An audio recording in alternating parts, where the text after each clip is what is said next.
Team 1, stand by. Copy. Team 1, standing by. Breach, breach, breach. Hey guys, welcome back. So on this show, we're going to continue with our topic of mental health and public safety. And if you remember back, if you've listened to any of them, especially at the beginning of this particular segment, we were talking about something and I explained then that we would discuss more later.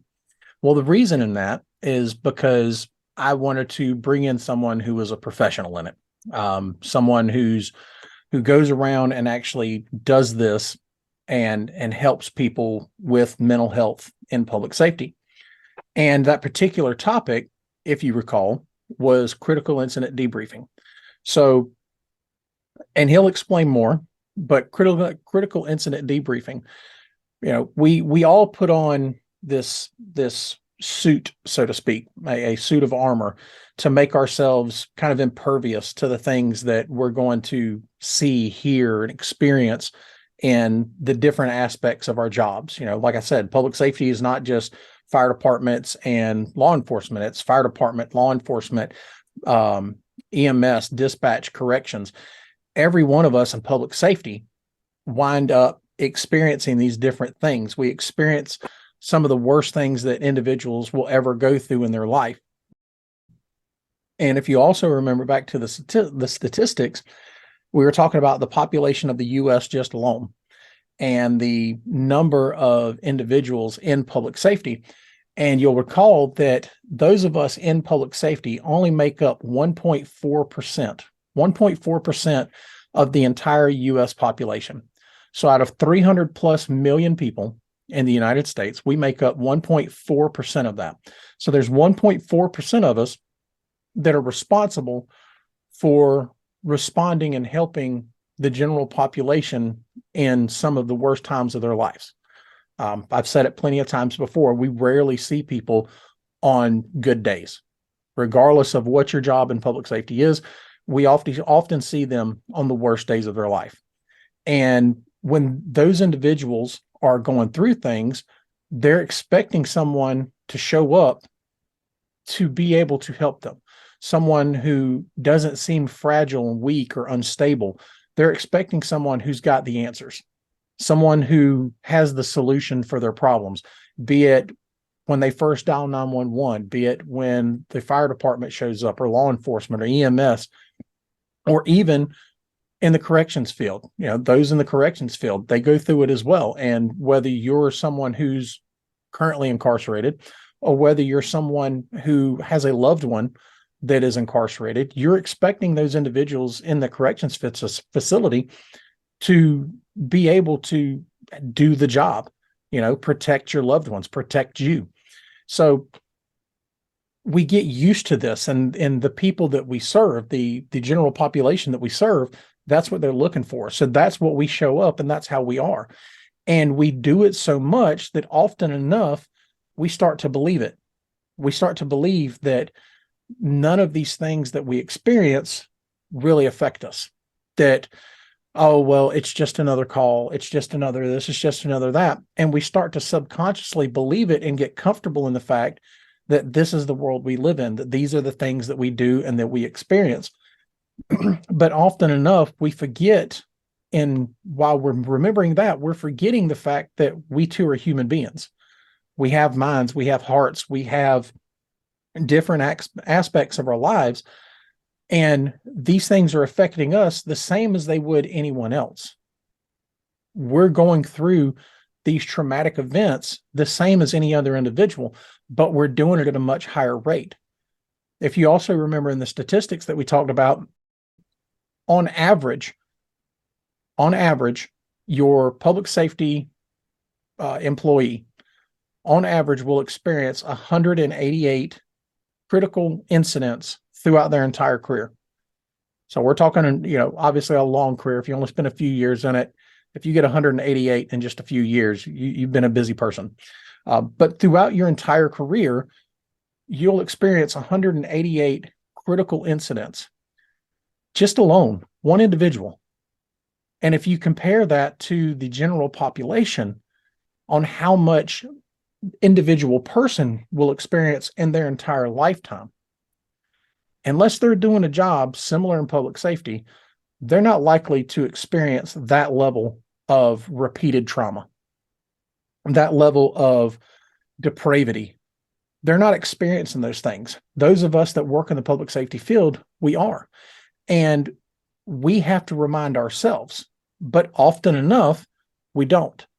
And that's what's brought on the stigma that is mental health when it comes to public safety. And it's not just public safety. The stigma is everywhere. It's still in the general population, though it's becoming much more acceptable in the general population nowadays. In public safety, the military, in those particular areas where the employees or the individuals that are doing those jobs are expected to be, quote unquote, the superheroes, they're experiencing that stuff. And we're not doing anything about it because of a stigma. And that's what we're trying to get past here. We're trying to get past the stigma. So any of you that are watching the podcast right now, you'll see another individual on your screen. And this is the professional I was talking about. He's got 30 plus years in public safety, and he started out in Milwaukee. In 1998, he made the wise decision to move over here to the great portion of the Southeast, and has since spent the last 23 years here doing the job, working in public safety, the same as the rest of us that are here doing this job. He's one of that 1.4%. Currently holding a command staff position. This is an individual that when he and I first met, he was not in a command staff position, and he has worked his way up to where he is. So without further ado, I'd like you all to meet Captain Pete Hossalla. Pete, how are you? Hey, Brian, I appreciate you having me on here, and I also thank you for calling me a professional on this matter here. I like to consider myself a professional more based on my life experiences than actually any type of certification that I might hold. But again, thanks for having me on here. Yes, sir. I appreciate you taking the time out of your day to sit down and help us have this conversation. I know that you and I both, even though we've worked together for quite some time now, it wasn't always that you and I shared this particular passion, or at least understood that we both shared this particular passion. For me, I wound up getting this passion from what you know of me and going through education.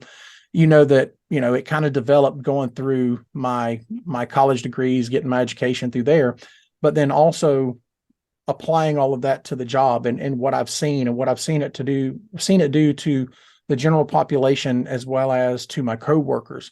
I never even thought to have the discussion with you, but would you mind sharing with us how this wound up becoming something that was a passion for you? Yeah, absolutely. I worked for our agency, started on patrol, eventually worked my way into the crime scene unit. In the crime scene unit, I was exposed to many different things. A lot of traumatic incidents. I've seen children that were still locked in child's safety seats, involved in car accidents, completely thrown out of their vehicles, just laying on the side of the road. I picked people off of railroad tracks and had to fingerprint them before. And you don't realize how that stuff starts to affect you. And I think it really hit home with me when I realized that the call for service one day was coming from my own home. And I lost my 3-year-old son in a choking accident at our home. And the feeling that I had after that, and not only me, but my wife, for the first several years after that, we walked around in a complete daze, a complete realm of darkness and everything else. Mm-hmm. Until we were approached about the sudden and traumatic loss seminars and critical incident seminars, and we're invited to attend one of them. So that's where all of my interest got piqued. Okay. Well, I think, and I hope that I'm not touching on something a little too sensitive here, but just to kind of demonstrate how this really affects us. You and I talked about it previously before we started recording. I remember a conversation you and I had. Do you remember the conversation that I'm referring to? I have to refresh that one because we've had so many outstanding Okay. conversations. We were in particular discussing how your mindset was coping with the loss that you were experiencing. You remember it now? I do. Okay. So just so that those of us or those that are listening to the podcast or watching it, Pete and I were having a closed door conversation one day. This was after he come back from leave, still obviously grieving from his loss, his family still grieving from the loss. And he wound up having a conversation with me, and he told me, and now mind you, this is not too long after he moved from the crime scene division over to a more command staff position. And he wound up telling me that he knew that he should be feeling a different way, that he sees the way the loss is affecting his wife and that it's affecting his family. But he didn't feel exactly like they did. That he was obviously grieving. He was obviously devastated by what he and his family were going through. And correct me if I'm wrong, Pete, but you were kind of confused on why your emotions were a little bit different than the rest of your family and especially your wife. Is that correct? You're 100% correct with that. I felt that in a way that my wife was alone in her grieving process, but I was also alone in mine. Mhm. And I think some of that was what you touched on already, with that we've got this stigma attached to us that we are supposed to be the strong ones. We're the deputies, we're the police. We put on that badge every day and we go out there and save the world, but until you realize that you can't save that world every day, especially when it hits your own house, that's when it starts to hit you. But I went my way with my grieving, and I let my wife go the other way with the grieving. Mm-hmm. And that just led to years of destruction for our marriage. Yeah, and I think it's also important to point out the fact that one of the things that we talked about during that conversation was the fact that with you working crime scene, with everything you were exposed to, whether it was a child's death, whether it was a murder, whether it was a suicide, whether it was a fatal crash, everything that you experienced, going back to that statistic we talked about, those 188 critical incidents, everything that you experience conditions your mind to process this information vastly different than someone who was never exposed to it or has not been exposed to it, especially to the extent at the time that you were. And Yes. and I think that correlation, goes back to all of us. You've heard it as much as I have. Those of us that work in public safety often enough come off as crass. We come off as having a morbid sense of humor and things of that nature. But it's because we are exposed to these elements, these things that we experience so much and on such a high rate, that in my studying of it, I found that is our way of coping with it. That's That exactly. that being crass and being morbid and making the jokes to ourselves winds up being a coping mechanism for us more than anything else. And to the general population that sees that and doesn't understand the public safety subculture within our general culture, it comes off vastly different to them.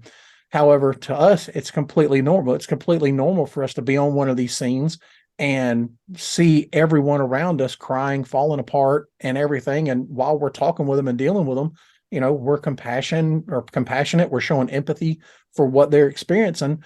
But then we're back by ourselves. We're talking about something else, and it's because our brain compartmentalizes that information differently to help protect us, to help allow us to be able to do the job at the level that we do it.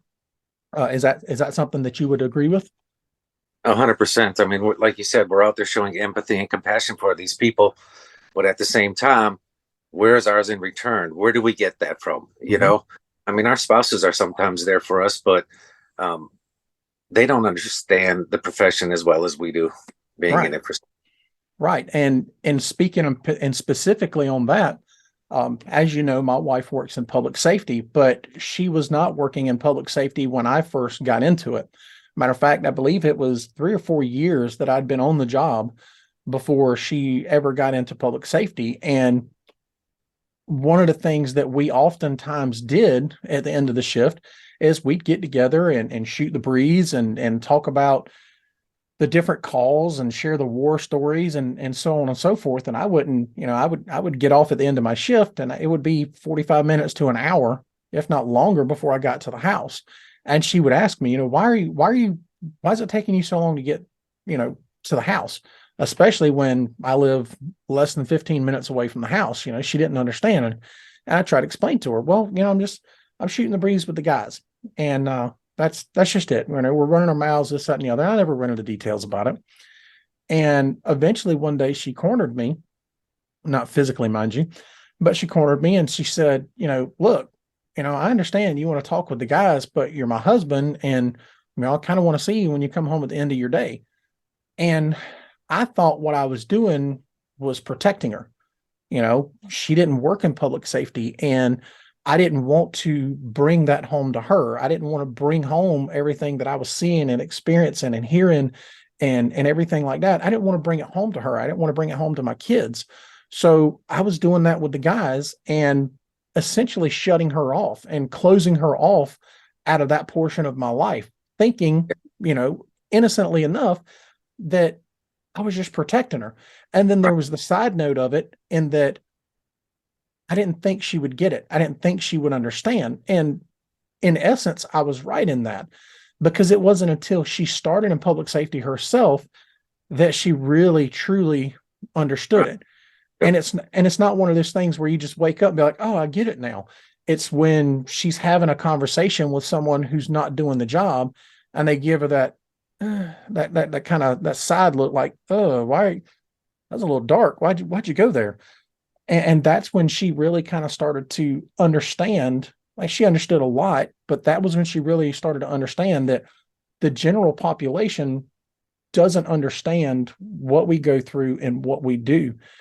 And like you and I spoke and talking about the stigma, we wind up doing that to ourselves. And the research I was doing before we came on today to do this show, there was an old Police One article I was reading that actually called it, I think they called it tailgating or the choir meeting, which was something what we were doing, that we were having a choir meeting according to this article, which was just us sitting around and shooting the breeze. And just like I talked in one of the previous episodes, back, I'd say probably the 80s, it wasn't uncommon for someone to get off shift and have a couple of beers in the parking lot or go to a local watering hole and have a couple of beers there before going to the house. And, we talked about this just the other day. You can't do that no more. Like, when you get off duty, especially if you're still in uniform, before you go do anything like that, your butt's at the house. Otherwise, your butt's at the house permanently. So, that's one of the things that we used to do. But now, because of the stigma and because of, obvious legal and ethical reasons, we don't do the choir meetings per se. So where does that leave us? Where does that leave us when we're experiencing on average 188 critical incidents in our lifetime, in our career? Where does that leave us on dealing with everything? We've got this stigma on us. So we talk about it with each other, but even in the conversations you and I've had, while we've had a lot of conversations and we've talked quite a bit about different things, it hadn't been but over the last several years that you and I really started to kind of meld and get that conversation with what we were seeing and what we were going through and things like that. And with everything going on and us trying to break through that stigma, I think that's what's got us to where we are, especially with all the research and doing these critical incidents. So in what is it in particular that you do? Because like I said, you're the professional here when it comes to this particular aspect. what is it that critical incident debriefing is about? Kind of lead us into that and help us with that some. Yeah, absolutely. If I can touch on one thing that we were talking about as far as your spouse and everything else Yeah. too. Um, whether it's going home and listening to some music on your way home to chill out, stopping in your driveway, collecting yourself for 5 or 10 minutes or something before you go inside. Mm-hmm. You and I have discussed before that, your spouses or significant other ones are a significant part of the support system for this. 100%. To keep communication open with your spouse in matters with this is extremely important. And one thing that I just recently learned that kind of stuck with me was if you set it up with your wife where you have a PG or an X-rated conversation, not X-rated in any type of other way, Mm-hmm. If you guys come up with the understanding as to a PG conversation as to, hey, I had a pretty good day, some guy died of natural causes, blah, blah, blah, blah, blah. Mm-hmm. Or if she wants to know the details, and that would be something that you and your wife would have to determine, Mm-hmm. So get that set up as to what type of conversation you guys are interested in having first, if you want that PG or that X-rated one. Right. That would get your wife or your spouse engaged in conversation too. Yeah, I agree with that. So you want me to talk about the debriefing process now? Yeah, let's kind of jump into that. Kind of tell us, well, first off, what would you say would classify as critical incidents? Okay. We use two different terms for any type of incidents like this regarding debriefings. We use a traumatic experience, and we also use a critical incident. A lot of the critical incidences could be something from an officer-involved shooting or something like that. Mm-hmm.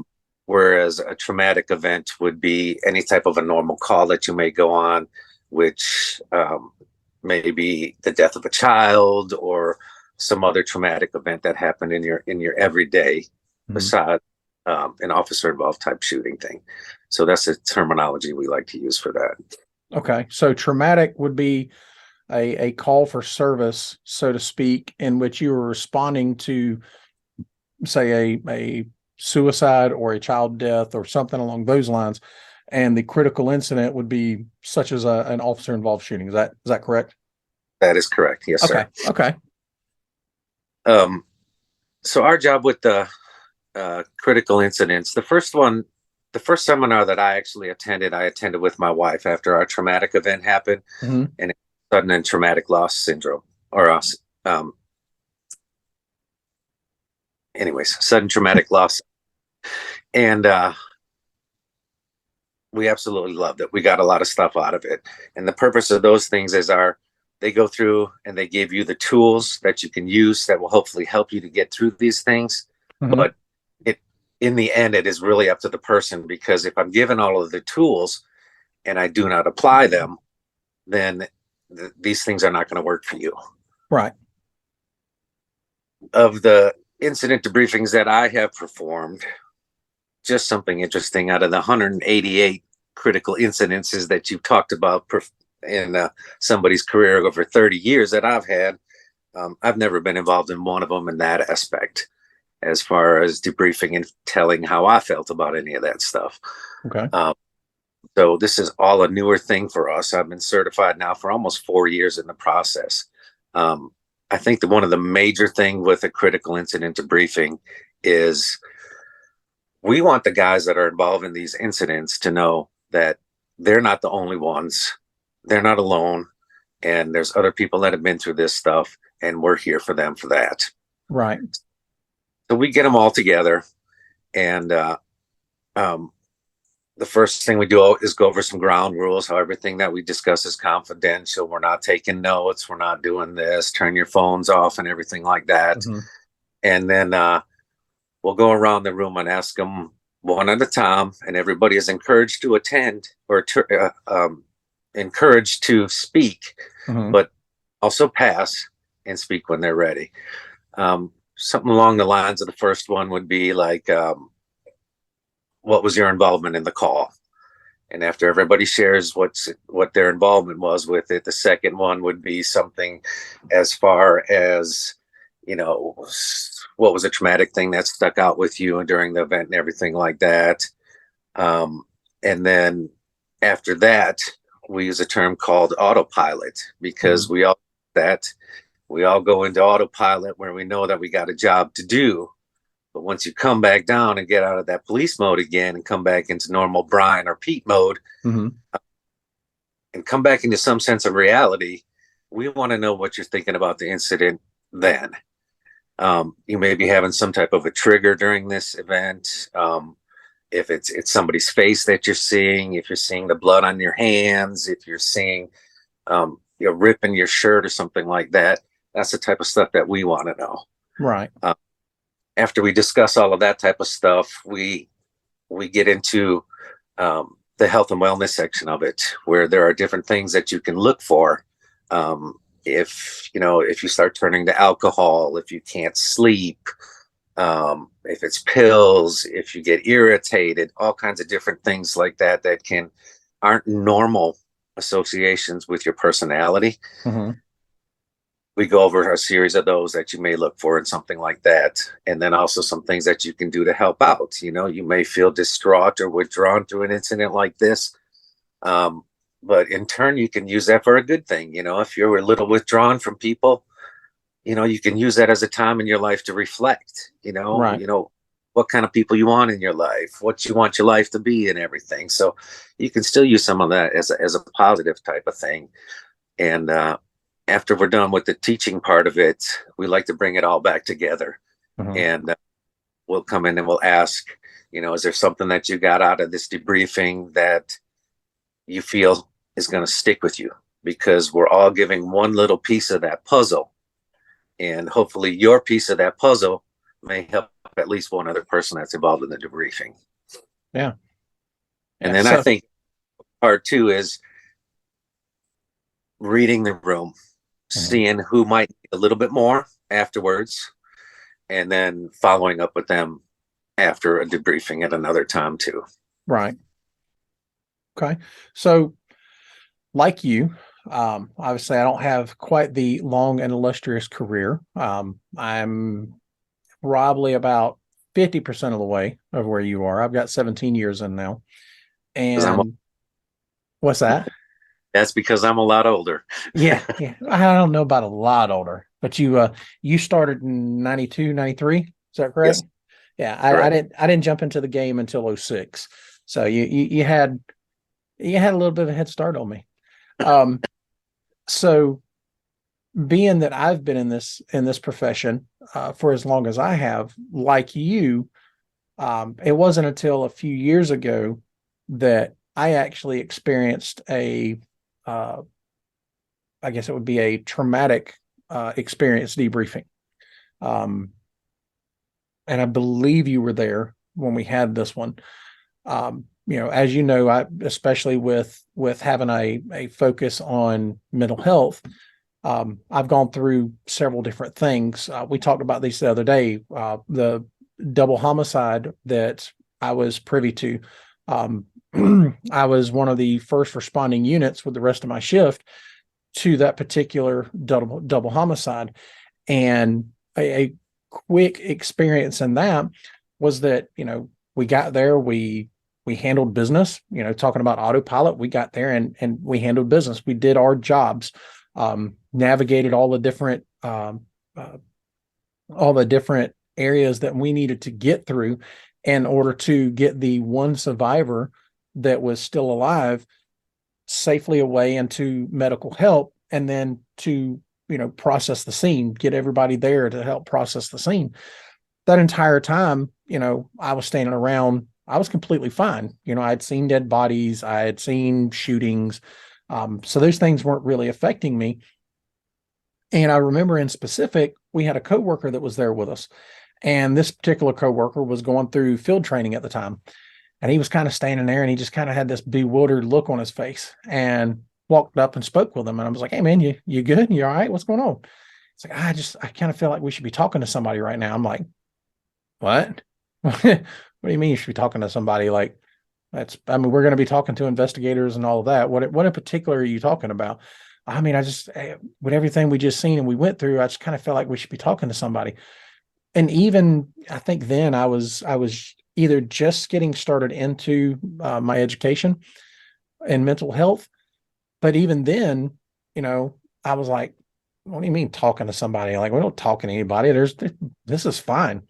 And Right. I had talked previously, um, uh, people like yourselves who have been in the work for this long, and even me at 17 years, we think back in the earlier days of our careers and talk about those things, that it wasn't an issue. So when he brought this up to me, I was falling susceptible to the same thing. I'm looking at him. I'm like, what do you mean? What do you mean we need to talk to somebody? And then it dawned on me, okay, like this is affecting him. And at the time, a couple of our chaplains were there. And I walked over and I said, hey, you mind walking over and speaking with us? And because we try to do things as a group, because we need to rely on one another, I got the sergeant at the time and the rest of the shift. I say, y'all come over here and let's have a chat real quick.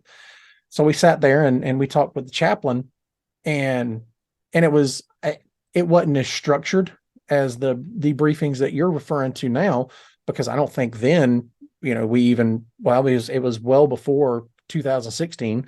So obviously there probably wasn't as much information out there, and the research wasn't out there probably, but we kind of had our own little debriefing while we were still there on the scene outside the crime scene tape with the chaplain, where we sat there and talked about, what we went through, what we experienced, what we saw. And of course, all of us were macho men. So we were like, I mean, I'm fine. I didn't feel anything. Well, it wasn't until weeks later where it finally dawned on me that, there was something going on. And like I explained to you the other day, I'm a right-handed person. I don't know what this guy's over here doing most of the time. Like, I can't write with it. It's pretty much useless unless I need to hold a cup or something. But my right hand is my dominant hand. So I do everything with that. Draw my gun, drink, eat, operate a doorknob, shift gears in a manual. I know a lot of people can't do that nowadays. But my right hand is my go-to. Well, I'm sitting here, I'm leaving out to go to work one morning. We start and shift, and it's at the time I definitely showed up way earlier than my shift started. And, only light that's outside is the street light that's behind my back. And at the time, there was no information on who the offender was in this double homicide. Now, this is weeks later, and I've been fine. Well, I'm sitting here jostling my keys. I'm trying to lock the deadbolt on my house, and I'm jostling my keys, and I'm like, why is this so difficult? I do this every day. Why is this so difficult for me to operate my keys? And so I put the key into the deadbolt, and it was then when I realized I was using my left hand. And I'm like, well, this is odd. Why am I using my left hand? I never use my left hand for anything. And then I tried to pay attention, or I made sure to pay attention where my right hand was. My right hand was resting on my gun. And I was sitting there, I'm like, what in the world? Why? And it was odd because it wasn't dawning on me at the time why I'm doing something with my left hand, but yet my hand is on my gun. And it wasn't just like resting, like, where I'll put her elbow down on it. It was grasped. It was ready to hit the safeties and draw if I need to. And in those brief moments, it dawned on me that the reason why I was doing this is because my brain, from not knowing who killed these individuals, my brain is still switched on into high gear. Like, we need to be ready because we don't know who this person is or if they're going to try to get us. Yeah. And my brain, that's when I was like, okay, obviously this is affecting me. Now, I didn't go talk to anybody other than, hey, you'll never guess what happened to me. And kind of in a joking manner. And I think that's a coping mechanism for us as well. We kind of joke about it with our coworkers to kind of feel them out and see how they're going to take it. That way, if they don't take it well and start making fun, you're like, I know, man, and then you kind of go on, lick your wounds and move on. So that was my first experience with really realizing that, there were things happening to me mentally that I wasn't in control of. My outward expressions and how I generally felt was completely okay. It wasn't bothering me at all. And my conscious thought of not knowing who is the individual that was responsible for these deaths. But subconsciously, my brain's like, hey, look, you know what? I got us back here. Since you don't want to do it, I got us. And so my hand was on my gun. Hey guys, got to jump in here real quick. I hope you're enjoying the content. However, we have reached the end of this particular part, and we'll pick it back up on the next one. Thanks for joining me. See you on the next one. Bye.